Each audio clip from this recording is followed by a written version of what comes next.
In this video, I'm going to be going over what is second person point of view.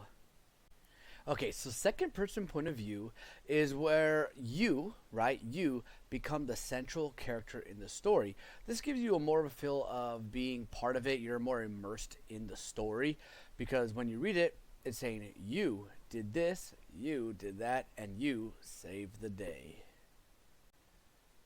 This is Creative Writing Lessons. This is where I give you tips and tricks to writing a successful story, especially for beginners. If you're loving this content, don't forget to like and subscribe this video so I can keep pumping out these amazing videos. Alright, let's continue the video.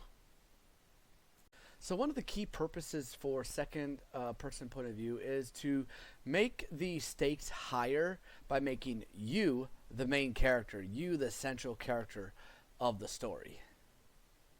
Okay, so a great example for second person point of view is right here, choose your own adventure style.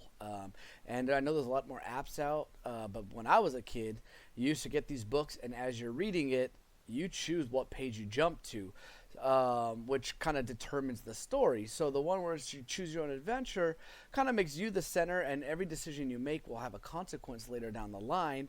Whatever type of story you like, whether that's mystery, action, adventure, anything like that.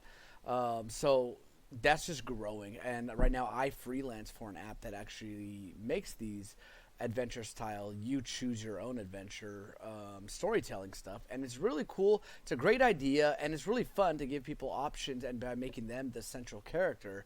And then you can be more immersed in the story. And again, it makes you, kind of have that bond with it where you care about what's going to happen in the story to the main character because you're the main character. Hello there. So I have 2 kids books out of my 4 kids book series self-published on Amazon. If you want to check them out, the link will be in the description below. And if you have Kindle Unlimited, you get these books for free. Thank you so much for staying to the very end of this video. Everything means so much to me when you guys stay and come to my channel and try to learn creative writing lessons for beginners, to learn to write a successful story. And it means so much. And if you want to learn more about point of views, you can check out the literary device playlist that I have for you. You can also check out my previously posted videos, which is what is a point of view and what is a first person point of view, and then learn some more. And I'm always available for anything you message down below on any comments. Let me know what you think about this video and about everything I post. All right. Thank you again. I hope to see you on my next video. May the force be with you always.